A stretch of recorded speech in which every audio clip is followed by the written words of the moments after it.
ഈശോമിശിഹായ്ക്കും പരിശുദ്ധ അമ്മയ്ക്കും ഒരായിരം നന്ദി. എൻ്റെ പേര് ജോൺ.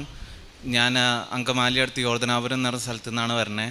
ഞാൻ ഉടമ്പടി എടുത്തത് 2024 ജനുവരി 12 ഞാൻ ബിടെക് പഠിച്ചുകൊണ്ടിരിക്കുന്ന സമയത്ത് ഒരു കോർ സബ്ജക്റ്റ് എനിക്ക് വളരെ പാടായിരുന്നു. അപ്പോൾ ഞാൻ എൻ്റെ പപ്പയുടെ മമ്മിയുടെ അടുത്ത് പറഞ്ഞു, എനിക്കിത് ഭയങ്കര പാടാണ്, എനിക്ക് ജയിക്കുമെന്ന് എനിക്ക് തോന്നണില്ല എന്ന് പറഞ്ഞു. അപ്പോൾ പപ്പയും മമ്മിയും ഉടമ്പടി എടുത്തിട്ടുണ്ടായിരുന്നു. അപ്പോൾ പപ്പ പറഞ്ഞു, നീ എൻ്റെ കാശുരൂപം കൂടെ കൊണ്ടുപോക്കോ, എന്നിട്ട് പരീക്ഷ എഴുതുന്ന സമയത്ത് വിശ്വാസപ്രമാണം ചൊല്ലി പ്രാർത്ഥിക്കാൻ പറഞ്ഞു. അപ്പം ഞാനങ്ങനെ ആ പരീക്ഷയ്ക്ക് പോയപ്പോൾ കാശുരൂപം കൊണ്ടുപോയും പരീക്ഷയ്ക്ക് തുടങ്ങിയപ്പോൾ വിശ്വാസപ്രമാണം ചൊല്ലുകയും ചെയ്തു. അപ്പോൾ പരീക്ഷ എനിക്ക് വളരെ പാടായിരുന്നു. പക്ഷേ പരീക്ഷ കഴിഞ്ഞ് പുറത്തിറങ്ങിയപ്പോഴാണ് എനിക്ക് മനസ്സിലായത് ആ പരീക്ഷയിൽ 40 മാർക്കാണ് ജയിക്കാൻ വേണ്ടത്, അതിൽ 20 മാർക്കിൻ്റെ ക്വസ്റ്റ്യൻ തന്നെ ഔട്ട് ഓഫ് സിലബസ് ക്വസ്റ്റ്യൻ ആയിരുന്നു. അങ്ങനെ ആ മാതാവിൻ്റെ സഹായത്തോടെ എനിക്ക് ആ പരീക്ഷയ്ക്ക് 20 മാർക്ക് എക്സ്ട്രാ കിട്ടുകയും ആ പരീക്ഷയ്ക്ക് പാസ്സാവുകയും ചെയ്യാൻ പറ്റി. പിന്നെ ഞാൻ വേറെ പരീക്ഷയ്ക്കൊക്കെ പോകുമ്പോൾ എനിക്ക് കോൺഫിഡൻസ് ഉള്ള പരീക്ഷയ്ക്ക് ഞാൻ മാതാവിൻ്റെ അടുത്ത് പറയായിരുന്നു ഞാൻ അങ്ങനെ പരീക്ഷയ്ക്ക് പോകണമെന്ന്. പക്ഷേ വലിയ കാര്യമായിട്ട് പ്രാർത്ഥിക്കില്ലായിരുന്നു.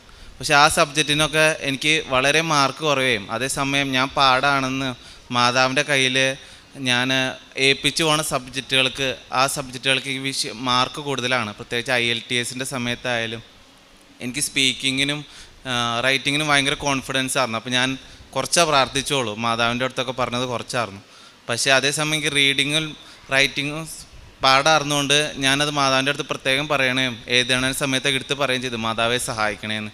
അപ്പോൾ റീഡിങ്ങിൻ്റെയും ലിസണിങ്ങിൻ്റെയും സമയത്ത് റിസൾട്ട് വന്നപ്പോൾ എനിക്ക് 7ഉം മറ്റേതിൻ്റെ മാർക്ക് 6ഉം 6.5 ആയിരുന്നു. അത്രയും വ്യത്യാസം ഉണ്ടായിരുന്നു.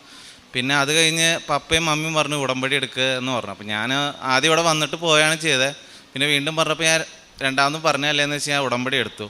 അത് കഴിഞ്ഞിട്ട് ഞാൻ ഓസ്ട്രേലിയയിലേക്ക് സ്റ്റുഡൻറ്റ് വിസേനുള്ള പരിപാടിയൊക്കെ ചെയ്ത് അതൊക്കെ ഉടമ്പടിയിൽ വെച്ചിട്ടുണ്ടായിരുന്നു. അപ്പോൾ മാതാവിൻ്റെ സഹായത്തോടെ പെട്ടെന്ന് സഹായിക്കുകയും വിസ കിട്ടുകയൊക്കെ ചെയ്തു. അത് വിസയൊക്കെ കിട്ടിക്കഴിഞ്ഞാൽ എല്ലാവരും പോണേക്കാളും മുമ്പ് അക്കോമഡേഷനും അങ്ങനത്തെ കാര്യങ്ങളൊക്കെ ശരിയാക്കിയായിരുന്നു. പക്ഷേ ഞാൻ എന്തോരം നോക്കിയിട്ട് എനിക്ക് അക്കോമഡേഷൻ അങ്ങനത്തെ ഒരു കാര്യങ്ങളും ശരിയാവേണ്ടായില്ല. ഞാൻ പോയത് മെൽബൺ എന്ന് പറഞ്ഞ സ്ഥലത്തോട്ടാണ്. അവിടെ എനിക്ക് ആരെയും പരിചയമില്ല. അപ്പോൾ ഞാനവിടെ മാതാവിലുള്ളൊരു വിശ്വാസം വെച്ച് ഞാനവിടെ ചെന്നു. അവിടെ ചെന്ന് എയർപോർട്ടിൻ്റെ പുറത്തിറങ്ങിയിട്ട് ഞാനിങ്ങനെ നോക്കിയേക്കാണ്. അപ്പോൾ ഞാൻ നോക്കിയപ്പോൾ എല്ലാവരും കൊണ്ടുപോകാൻ ആൾക്കാരൊക്കെ വന്നു. ഞാനവിടെ ചെന്ന് എൻ്റെ ലഗേജൊക്കെ ആയിട്ട് ഞാൻ അവിടെ പുറത്തിങ്ങനെ നോക്കി നിൽക്കുകയാണ്. എൻ്റെ കയ്യിലാണെങ്കിൽ ഒരു പൈസ ഉണ്ടാവുള്ളൂ, കാർഡൊന്നും ഉണ്ടായിരുന്നില്ല താനും. അപ്പം ഞാനിങ്ങനെ നിൽക്കണ കണ്ടിട്ട് ഒരു ഹിന്ദിക്കാരി ചേട്ടൻ വന്ന് പറഞ്ഞു, നീ എന്തെങ്ങനെ നിൽക്കണേ എന്ന് പറഞ്ഞു. അപ്പോൾ ഞാൻ പറഞ്ഞു, എനിക്ക് ഇങ്ങനെ ഒരു സ്ഥലത്തോട്ട് പോകണം, പക്ഷേ എനിക്ക് എന്താ ചെയ്യേണ്ടതെന്ന് അറിയില്ല, എൻ്റെ കയ്യിലാണെങ്കിൽ കാർഡും ഇല്ല, പൈസ മാത്രമേ ഉള്ളൂ എന്ന് പറഞ്ഞു. അപ്പോൾ ആ ചേട്ടൻ പറഞ്ഞു, ഞാൻ പൈസ കൊടുത്തോളാം, നീ പൊക്കോളാൻ പറഞ്ഞു. അത് കഴിഞ്ഞ് ഞാനൊരു സ്ഥലത്തോട്ട് ചെന്ന് എനിക്ക് ഒരു ദിവസം നിൽക്കാനുള്ള സാഹചര്യം എനിക്ക് അവിടെ ഉണ്ടായുള്ളൂ. അത് കഴിഞ്ഞപ്പോൾ ചേട്ടൻ എനിക്ക് ഒരു നമ്പർ അയച്ചു തന്നു, നീ ഈ നമ്പറിലോട്ട് വിളിച്ചു നോക്ക്, അക്കോമഡേഷൻ എന്തെങ്കിലും ശരിയാവുമെന്ന് പറഞ്ഞു. അത് കഴിഞ്ഞപ്പോൾ അതൊരു മലയാളി ചേട്ടൻ്റെ നമ്പറായിരുന്നു. അപ്പം ഞാൻ ആ നമ്പറിലോട്ട് വിളിച്ചു കഴിഞ്ഞപ്പോൾ ആ ചേട്ടൻ പറഞ്ഞു, എടാ എൻ്റെ വീട്ടിലൊരു മുറിയുണ്ട്, നീ ഇങ്ങോട്ട് വായോ എന്ന് പറഞ്ഞ് എനിക്കൊരു പെട്ടെന്ന് തന്നെ മാതാവിൻ്റെ സഹായത്തോടെ ഒരു റൂമൊക്കെ കിട്ടുകയും അവിടേക്ക് പോകാൻ ചെയ്തു. അവിടെ ചെന്ന് കഴിഞ്ഞ് വിദേശത്തൊക്കെ ചെന്ന് കഴിയുമ്പോൾ ഏറ്റവും വലിയൊരു ബുദ്ധിമുട്ട്, ഞാൻ നാട്ടിലുണ്ടായിരുന്നപ്പോൾ എല്ലാ ദിവസവും പള്ളിയിലൊക്കെ പോയായിരുന്നു. അപ്പോൾ എനിക്കൊരു ബുദ്ധിമുട്ടെന്ന് പറഞ്ഞാൽ പള്ളിയിൽ പോകാൻ പറ്റില്ല എന്ന് എനിക്കൊരു വിഷമം ഉണ്ടായിരുന്നു.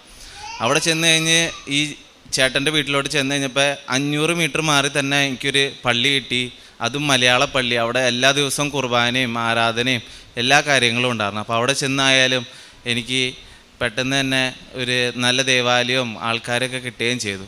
പിന്നെ അവിടെ ജോലി അന്വേഷിച്ച് തുടങ്ങിയപ്പോൾ വളരെ ബുദ്ധിമുട്ടാണ് അവിടെ ജോലി കിട്ടാൻ. അപ്പോൾ ഞാൻ എൻ്റെ വീടിൻ്റെ അടുത്ത് തന്നെ ഒരു 1 കിലോമീറ്റർ മാറി ഞാൻ ജോലി അന്വേഷിച്ചിരുന്ന സമയത്ത് ഞാനൊരു ശനിയാഴ്ച ദിവസം അവിടെ ചെന്ന് കഴിഞ്ഞപ്പോൾ അവിടുത്തെ ഉണ്ടായിരുന്ന ആൾ പറഞ്ഞു, ഇന്നിവിടെ ആളില്ല, നിനക്ക് തിങ്കളാഴ്ച നിൻ്റെ റെസ്യൂമെ കൊണ്ട് ഇവിടെ വരാൻ പറ്റുമെന്ന് ചോദിച്ചു. ഞാൻ പറഞ്ഞു, ഞാൻ വരാമെന്ന് പറഞ്ഞു. തിങ്കളാഴ്ച അവിടെ ചെന്ന് കഴിഞ്ഞപ്പോൾ അവർ അകത്ത് പോയിട്ട് പറഞ്ഞു, ഇവിടെ ഇൻ്റർവ്യൂവിന് ഇന്ന് തന്നെ നിനക്ക് ഇരിക്കാൻ പറ്റുമെന്ന് ചോദിച്ചു. ഞാൻ പറഞ്ഞു, ഇരിക്കാമെന്ന് പറഞ്ഞു. അങ്ങനെ ഇൻ്റർവ്യൂ ഒക്കെ കഴിഞ്ഞ് അപ്പോൾ അവർ പറഞ്ഞു, 2 ആഴ്ച കഴിയുമ്പോൾ നീ പോരെ, നിനക്ക് ജോലി ശരിയായിട്ടുണ്ടെന്ന് പറഞ്ഞു. അത് കഴിഞ്ഞ് അവിടെ ചെന്ന് കഴിഞ്ഞ് ജോലിക്ക് തുടങ്ങി കഴിഞ്ഞപ്പോൾ എനിക്ക് ആഴ്ചയിൽ ഒരു ദിവസം ആകെ ജോലി ഉണ്ടായിരുന്നുള്ളൂ. അപ്പം ഞാൻ ഇച്ചിരി ഉപ്പ് എടുത്ത് ചെന്നിട്ട് അവിടെ പ്രാർത്ഥിച്ച് അവിടെ സൈഡിൽ ഇട്ടായിരുന്നു. അപ്പോൾ അത് കഴിഞ്ഞ് ഒരാഴ്ച കഴിഞ്ഞപ്പോഴേക്കും എനിക്ക് അവിടെ ഷിഫ്റ്റ് കൂടുതൽ കിട്ടാനും അങ്ങനത്തെ എല്ലാ സഹായവും അവിടുത്തെ ഉള്ള ആൾക്കാരൊക്കെ വളരെ നല്ല രീതിയിൽ സംസാരിക്കാനും എനിക്ക് സാധിച്ചു. അതുപോലെ തന്നെ ആയാലും പഠിക്കുന്ന കാര്യത്തിലായാലും സബ്ജക്റ്റുകളൊക്കെ വളരെ പാടായിരുന്നു. ഇവിടെ പഠിച്ചതിൽ നിന്നും വളരെ വ്യത്യസ്തമായിരുന്നു അവിടുത്തെ പഠന രീതികളൊക്കെ. ആ സാഹചര്യങ്ങളിലൊക്കെ മാതാവിനോട് ഞാൻ പ്രാർത്ഥിക്കായിരുന്നു, എങ്ങനെയെങ്കിലും സപ്ലി ഒന്നും കൂടാതെ പാസ്സാക്കണമെന്നും. ആ കാര്യങ്ങളിലൊക്കെ മാതാവ് എന്നെ സഹായിക്കുകയും ചെയ്തു. മാതാവും ഈശോയും തന്ന എല്ലാ അനുഗ്രഹങ്ങൾക്കും ഒരായിരം നന്ദി പറയും. പ്രേക്ഷിത പ്രവർത്തനങ്ങളായിട്ട് ഞാൻ ഇവിടെ അടുത്തുള്ള ഒരു ഓൾഡ് ഏജ് ഹോമിൽ പൈസ കൊടുക്കുകയും അവരെ മറ്റു കാര്യങ്ങളിലും സഹായിക്കുകയൊക്കെ ചെയ്തു. ഇവിടെ ഞാൻ പത്രം ഉണ്ടായിരുന്നപ്പോൾ ഞാൻ ഇവിടെ ഉടമ്പടി എടുത്ത സമയത്ത് ഇവിടെ അടുത്തുള്ള സ്ഥലത്തൊക്കെ പത്രം കൊടുക്കുകയും പിന്നെ എൻ്റെ ആരെങ്കിലും അവിടേക്ക് ഓസ്ട്രേലിയയിലോട്ട് വരികയാണെങ്കിൽ ഇംഗ്ലീഷ് പത്രം അങ്ങോട്ട് കൊണ്ടുവരികയും അവിടെയുള്ളവർക്ക് അവിടുത്തെ പള്ളിയിലൊക്കെ ഇംഗ്ലീഷ് പത്രമൊക്കെ കൊടുക്കുകയും ചെയ്തു. പിന്നെ ഈ ഡെയിലി ബ്രെഡ് എന്ന് പറഞ്ഞ പ്രാർത്ഥന എല്ലാ ദിവസവും കൂടാറുണ്ട്. ആ കൂടാറുള്ള സമയത്ത് നിങ്ങളുടെ അപേക്ഷകൾ സമർപ്പിക്കാൻ പറയുമ്പോൾ ഞാൻ പറയണ ഒരു മെയിൻ കാര്യമാണ് അങ്ങയുടെ മാതാവിൻ്റെ നാമത്തിൻ്റെ ഈശോയുടെ നാമത്തെ മഹത്വപ്പെടുത്താൻ ഒരു അവസരം എനിക്ക് ഇന്ന് തരണേന്ന്, എല്ലാ ദിവസവും തരണേന്ന് ഞാൻ പറയാറുന്നു. ഞാൻ അങ്ങനെ പ്രാർത്ഥിച്ചു തുടങ്ങിയ പിന്നെ ശേഷം എനിക്ക് മനസ്സിലായത് ഏതെങ്കിലും പിള്ളേർ എൻ്റെ അടുത്ത് എന്തെങ്കിലും വിസയുടെ കാര്യമോ എങ്ങനെ പഠിക്കണ കാര്യങ്ങൾ എന്നൊക്കെ പറഞ്ഞ് ചോദിക്കും.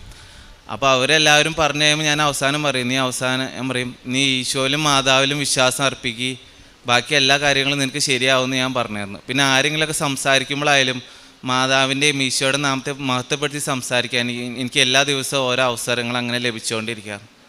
മാതാവ് ഈശോ തന്ന എല്ലാ അനുഗ്രഹങ്ങൾക്കും ഞാൻ നന്ദി പറയും.